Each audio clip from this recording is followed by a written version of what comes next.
Alright, gentlemen, everyone, welcome to yet another exciting episode of It's Not Pink, It's Salmon.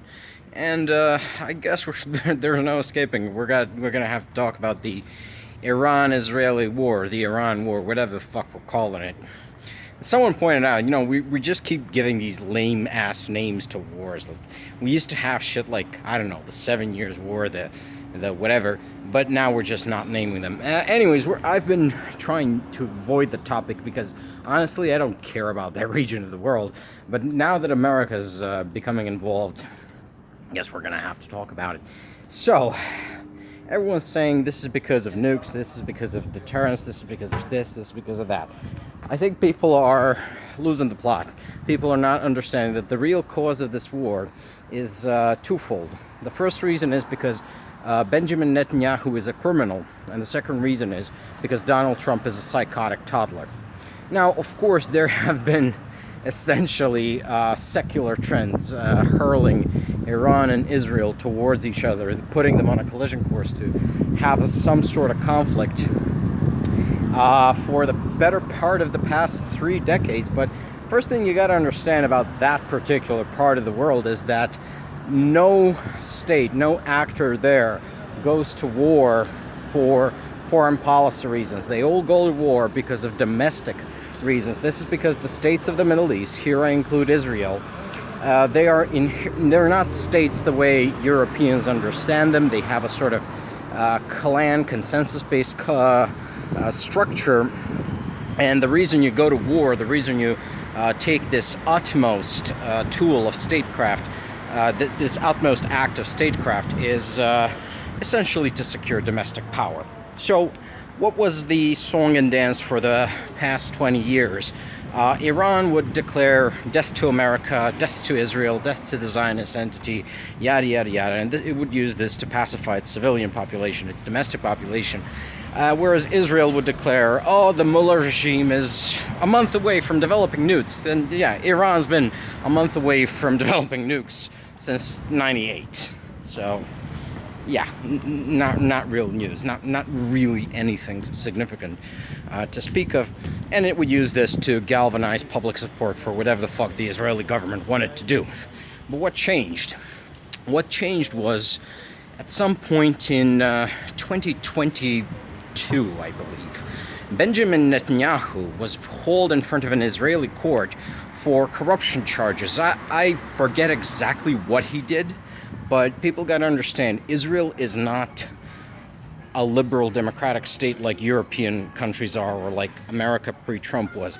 Israel is, as a state, has gradually transformed from being a sort of European liberal democracy to more of a tin pot dictatorship.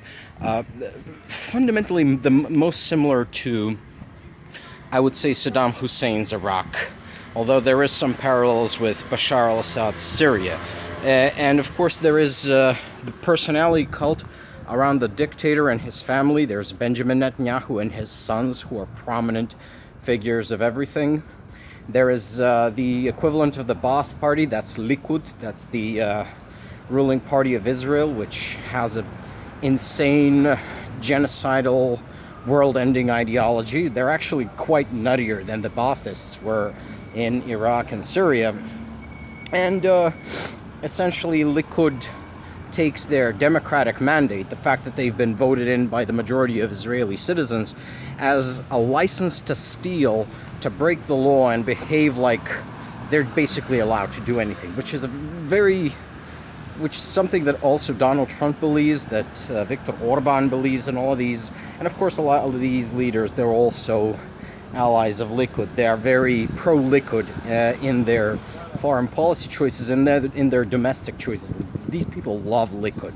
They say they love Israel, but fundamentally they love Likud, which is the Israeli right-wing pro-crime party.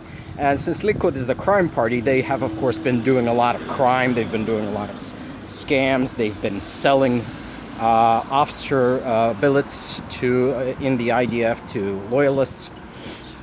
And finally, the chickens came to roost for Netanyahu. But in 23, when Hamas took the hostages on October 7th, he managed to find himself having war powers, which shield him from prosecution in Israel.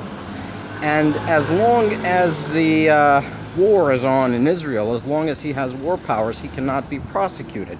And because of this, well, you know, this is one of the reasons why the IDF has no operational objectives in Gaza. You know, this is why the IDF has been thrown into this quagmire with no exit strategy, with no victory condition where they can say, okay guys, the war is over, now we're going home, because Netanyahu needs the war to go on indefinitely to stave off prison.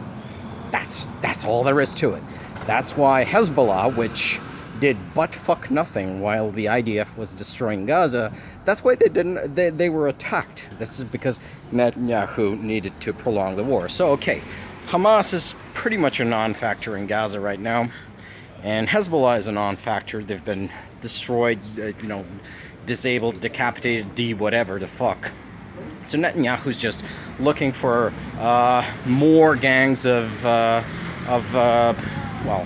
people who dislike Israel to push around so he can prolong the war and keep out of prison. And he's finally come up to Iran, and now he's going to destroy the sort of wink and nod agreement that Israel and Iran had with each other to rattle sabers for domestic peace, because it's go time for Netanyahu. It's either this or prison. So he's going to bomb Iran, and Iran's going to bomb Israel back, and it's still war for domestic reasons. Like I said, countries in this part of the world do not wage wars like European countries do.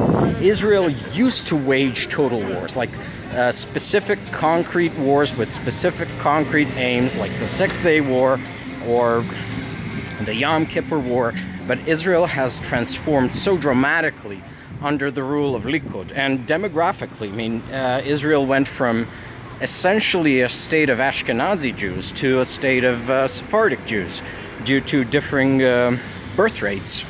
And this has changed the character of the state. The state has become more Middle Eastern, more, dare I say it, Arab than European, because Ashkenazim, they may be Jews, but they are fundamentally a sort of European, and that's the kind of society they built. Whereas the Sephardics, they're fundamentally Middle Easterners, and that's the sort of society they built. That's the reality of Israel right now. That's Likud's Israel. Well, that explains Israel's involvement. They're in this thing because Netanyahu needs to keep out of prison, and because Israel has degenerated so that a corrupt prime minister can prolong a war, can keep the country at war to keep himself out of prison. Obviously I'm blaming Netanyahu, and obviously Netanyahu is to blame, but the society around him has degenerated to such a degree that essentially he can do that. This would have not been possible in Golda Meir's day. That's all I'm going to say. Okay, that asks the question of why is Israel doing this?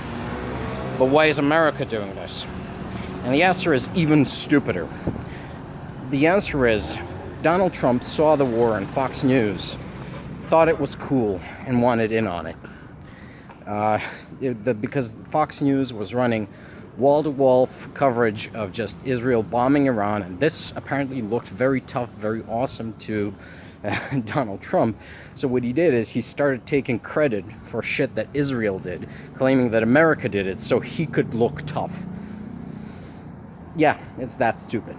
It's that fucking pants on head stupid. It's that level of I eat crayons for breakfast stupid.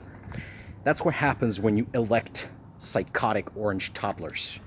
It's with Netanyahu, at least you understand. He's a criminal, he wants to stay out of prison, and he's abusing the war powers inherent to the Israeli prime minister. But what Trump is, he's an egomaniac. He's a dangerously unstable, mentally ill man holding a country of 300 million hostage to his own diseased fucking mind and his fragile ego. That's what's going on. There's not a deeper cause to this. It's just that fucking stupid. It's the stupidest thing you ever heard.